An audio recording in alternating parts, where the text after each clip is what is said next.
الحمدللہ رب العالمین قال اللہ تبارک و تعالی فی الکلام المجید ان اللہ و ملائکتہ یصلون علی النبی یا ایہا الذین آمنوا صلوا علیہ وسلموا تسلیما۔ سب آواز بلند درود پاک پڑھیں۔ اللہم صلی علی محمد وعلی آل محمد کما صلیت علی ابراہیم وعلی آل ابراہیم انک حمید مجید۔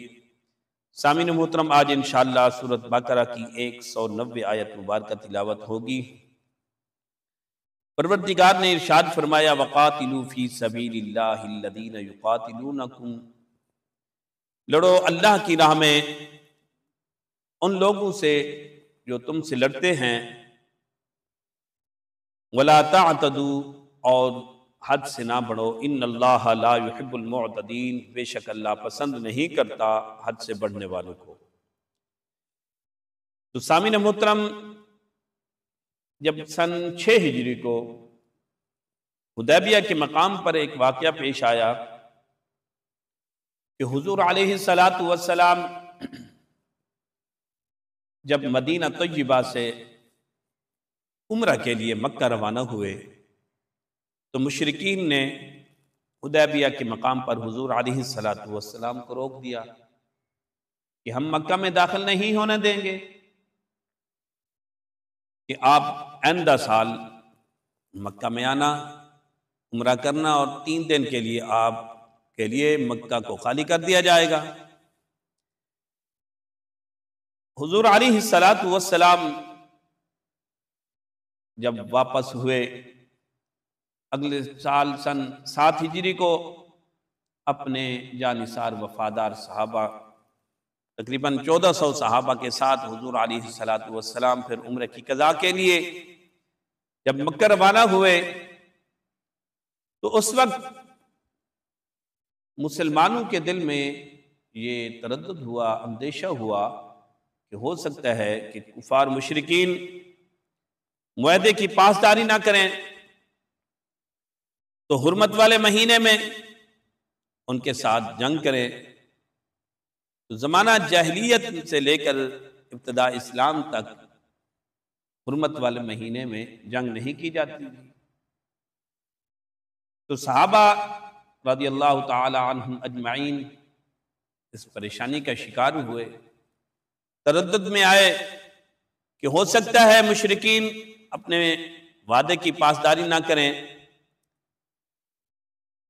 تو پریشانی ہوئی کہ ہو سکتا ہے اجازت مل جائے کہ اللہ کا حکم نازل ہو۔ تو اللہ رب ذوالجلال نے یہ آیت مقدسہ نازل کی، فرمایا وَقَاتِلُوا فِي سَبِيلِ اللَّهِ الَّذِينَ يُقَاتِلُونَكُمْ، تم لڑو اللہ کی راہ میں ان کے ساتھ جو تمہارے ساتھ لڑتے ہیں، جو تمہارے ساتھ لڑیں، وَلَا تَعْتَدُوا، اور ان کے ساتھ زیادتی نہ کرو، ان اللہ لا يحب المعتدین، اللہ زیادتی کرنے والوں کو پسند نہیں کرتا۔ سامعین محترم، اس آیت مقدسہ میں ان مظلوموں کو طاقت کا جواب طاقت سے دینے کے لیے اجازت دی جا رہی ہے، جنہوں نے 12-13 برس ظلم برداشت کیے، جن کے اوپر ظلم کے پہاڑ توڑے جاتے رہے، تکلیفیں برداشت کی، مصیبتیں برداشت کی، ان کو یہ اجازت مل رہی ہے کہ تم ان سے لڑو۔ وَقَاتِلُوا فِي سَبِيلِ اللَّهِ، اللہ کی راہ میں۔ تو یہاں ایک بات قابل غور ہے، یہاں حکم دیا جا رہا ہے کہ جہاد کے حکم میں بھی چند باتیں ملحوظ خاطر ہوں، چند باتوں پر غور کیا جائے، ان پر عمل کیا جائے۔ پہلی بات تو کس مقصد کے لیے جہاد ہو؟ تو فرمایا فی سبیل اللہ، اللہ کی راہ میں، یعنی خالصتاً دین کی سربلندی کی خاطر، توحید کا نعرہ بلند کرنے کی خاطر، توحید کا غلبہ حاصل کرنے کی خاطر، دین اسلام کی خاطر، اللہ کی رضا کی خاطر جہاد ہونا چاہیے۔ تو دوسری بات کس کے ساتھ جہاد ہو؟ تو فرمایا ان کے ساتھ جو تمہارے ساتھ لڑیں، یعنی کفار کے ساتھ تمہارا جہاد ہونا چاہیے۔ تم کافروں کے ساتھ جہاد کرو دین اسلام کی سربلندی کی خاطر، نہ کہ اپنی عزت شہرت کی خاطر۔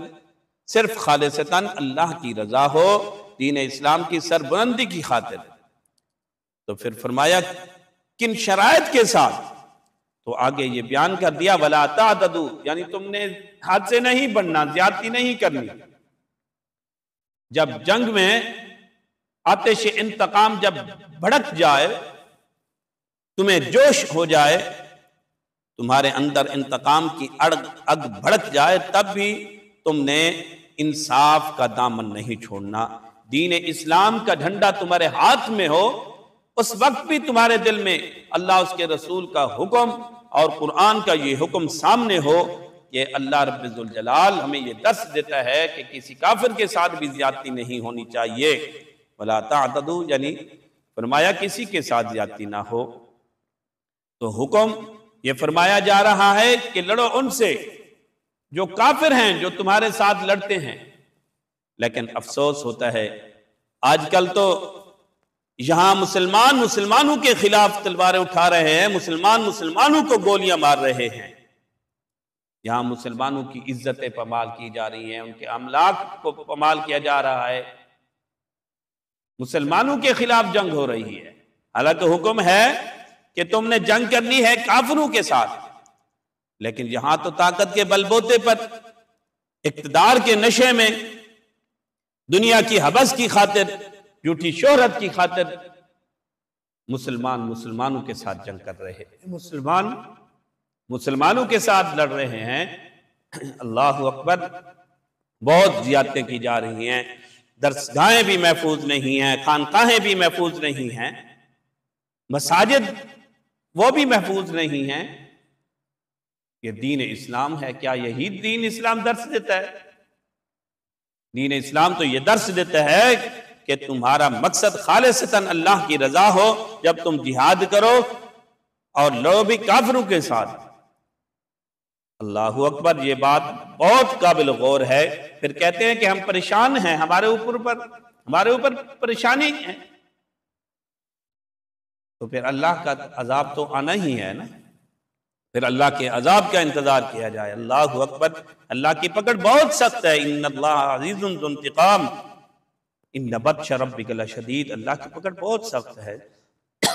تو سامعین محترم، ہمیں غور و فکر کرنا چاہیے۔ یہ آیت مبارکہ میں درس دیتی ہے کہ جہاد اگر ہو تو وہ کافروں کے ساتھ، جو زیادتی کریں ان کے ساتھ، اور پھر بھی تمہارے ہاتھ سے دین کا دامن نہیں چھوٹنا چاہیے، انصاف کا پرچم نہیں چھوٹنا چاہیے، تمہارے ہاتھ میں انصاف کا دامن ہو، مساوات ہو، عدل ہو۔ پھر بھی تو سامعین محترم، ایک مرتبہ ایک مقام پر حضرت ابوبکر صدیق رضی اللہ تعالی عنہ، آپ یزید بن ابی سفیان کو ایک لشکر کا سپہ سالار بنا کر روانہ کر رہے تھے، الوداع کر رہے تھے۔ تو چند قدم آپ پیادہ چلے اس کے ساتھ، تو آپ نے حضرت ابوبکر صدیق رضی اللہ تعالی عنہ نے ان کو نصیحت کی کہ تم نے پھلدار درختوں کو بھی نہیں کاٹنا، جانوروں کو بھی ہلاک نہیں کرنا، اور بھی دیگر بہت سی نصیحتیں کی۔ یعنی جہاد میں عورتوں کو، بچوں کو دیکھا جائے، معذوروں کو دیکھا جائے، اگر وہ جنگ میں شریک نہ ہوں تو ان کا خیال کیا جائے، انہیں بجا ہلاک نہ کیا جائے، انہیں تنگ نہ کیا جائے۔ تو سامعین محترم، قرآن تو ہمیں کیسا پیارا درس دیتا ہے کہ دین اسلام ہمیں کیسا پیارا درس دیتا ہے۔ کاش ہم قرآن و سنت پر عمل کریں، کاش ہم قرآن و سنت کو سمجھیں اور اس پر عمل کریں۔ جنگ میں یہ حکم دیا جا رہا ہے کہ تم جنگ کی حالت میں بھی کسی کے ساتھ ناانصافی نہ کرو۔ اللہ اکبر، کتنا پیارا دین ہے، کاش ہم اس دین کو سمجھیں۔ تو جو صلح حدیبیہ کی جو تحریر ہو رہی تھی، اس واقعے میں تو میرے کریم آقا علیہ السلام نے فرمایا، اے علی رضی اللہ تعالیٰ عنہ، اے علی لکھو بسم اللہ الرحمن الرحیم۔ تو مشرکین کہنے لگے، لکھتے ہیں کہ اس میں سہیل بن عمر موجود تھا، وہ کہنے لگا ہم بسم اللہ الرحمن الرحیم کو تو جانتے بھی نہیں، بسم اللہ الرحمن الرحیم کیا ہے؟ تو لکھو بسمک اللہم۔ تو حضرت علی رضی اللہ تعالی عنہ رک گئے، تو میرے کریم آقا نے فرمایا چلو لکھو بسم اللہ، بسمک اللہم۔ پھر حضور علیہ السلام نے فرمایا علی لکھو محمد الرسول اللہ کی طرف سے. تو سہیل بن عمر کہنے لگا ہم تو رسول کو مانتے بھی نہیں، جانتے نہیں، اگر ہم مانتے تو پھر یہ جھگڑا کیسے؟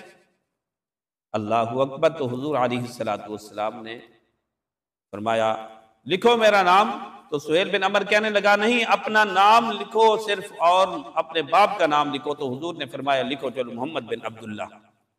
تو حضور علیہ السلام نے جب یہ بات کہی، حضرت علی رضی اللہ تعالی عنہ آپ بھی جوش محبت میں تھے، کہنے لگے یا رسول اللہ، یا حبیب اللہ، ہم کیسے آپ کا نام مٹائیں؟ تو اس میں یہ بات تحریر تھی کہ ہمارے طرف سے تمہارے پاس کوئی آدمی آئے گا، کوئی بندہ آئے گا تو تم نے واپس کرنا ہے، اور ہمارے پاس اگر کوئی آئے گا تو ہم واپس نہیں کریں گے. تو حضرت علی رضی اللہ تعالی عنہ کہنے لگے یا رسول اللہ، یہ بھی ہم لکھیں؟ تو میرے کریم آقا نے فرمایا تم لکھو، اگر ہماری طرف سے ان کے پاس کوئی جائے گا تو اللہ اس کو دور کر دے گا، اگر ان کی طرف ہمارے پاس کوئی آئے گا تو اللہ اس کے لیے کشادگی فرمائے گا. تو سامعین محترم، یہ قرآن یہ درس دیتا ہے، دین اسلام یہ درس دیتا ہے کہ دین اسلام کا یہ درس ہے کہ انصاف کا دامن ہر وقت اپنے ہاتھ میں رکھو، عدل و انصاف کا دامن تھامنا چاہیے. اگر جنگ کی صورت بھی ہو تو میرے کریم آقا علیہ السلام نے جب فرمایا کہ علی لکھو محمد بن عبداللہ، لکھتے ہیں اس وقت حضرت علی بھی کہنے لگے یا رسول اللہ، یہ مجھ سے برداشت نہیں ہو سکتا کہ میں تمہارا نام کاٹوں، میں تمہارا نام مٹاؤں. تو حضرت عمر رضی اللہ تعالی عنہ کے بارے میں آپ کے بارے میں بھی لکھتے ہیں، حضرت عمر رضی اللہ تعالی عنہ آپ عرض کرنے لگے یا رسول اللہ، کیا ہم حق پر نہیں ہیں؟ تو میرے کریم آقا نے فرمایا کیوں نہیں، ہم حق پر ہیں. تو حضرت عمر عرض کرنے لگے یا رسول اللہ، یا حبیب اللہ، یا رسول اللہ، یا حبیب اللہ، کیا ہمارے شہید جنت میں ہیں اور ان کے مقتول جہنم میں؟ میرے کریم آقا نے فرمایا جی. تو حضرت عمر رضی اللہ تعالی عنہ عرض کرنے لگے یا رسول اللہ، یا حبیب اللہ، پھر ہمیں اتنی ذلت و رسوائی کیوں برداشت کریں، دین میں کمزوری کیوں دکھائیں؟ تو میرے کریم آقا نے فرمایا اللہ مجھے ضائع نہیں کرے گا، تو میں اللہ کا رسول ہوں، اللہ مجھے ضائع نہیں کرے گا. تو یہی بات پھر برداشت نہ ہو سکی، حضرت ابوبکر صدیق کے پاس حضرت عمر جاتے ہیں، ان کو بھی یہی بات دہراتے ہیں، تو انہوں نے یہی جواب دیا کہ اللہ کا رسول سچا ہے اور اللہ اپنے محبوب کو، اپنے رسول کو ضائع نہیں کرے گا. تو لکھتے ہیں سورۃ فتح نازل ہوئی تو حضور علیہ السلام نے حضرت عمر کو بلا کر فرمایا کہ سنو، اللہ کی طرف سے یہ خوشخبری ہے. سورۃ فتح سنائی تو حضرت عمر رضی اللہ تعالی عنہ خوشی کے ساتھ واپس لوٹے. تو سامعین محترم، ہمیں سمجھنے اور عمل کرنا چاہیے، ان باتوں پر غور کرنا چاہیے کہ دین اسلام کیا درس دیتا ہے، قرآن ہمیں کیا درس دیتا ہے. وما علیہ الا البلاغ.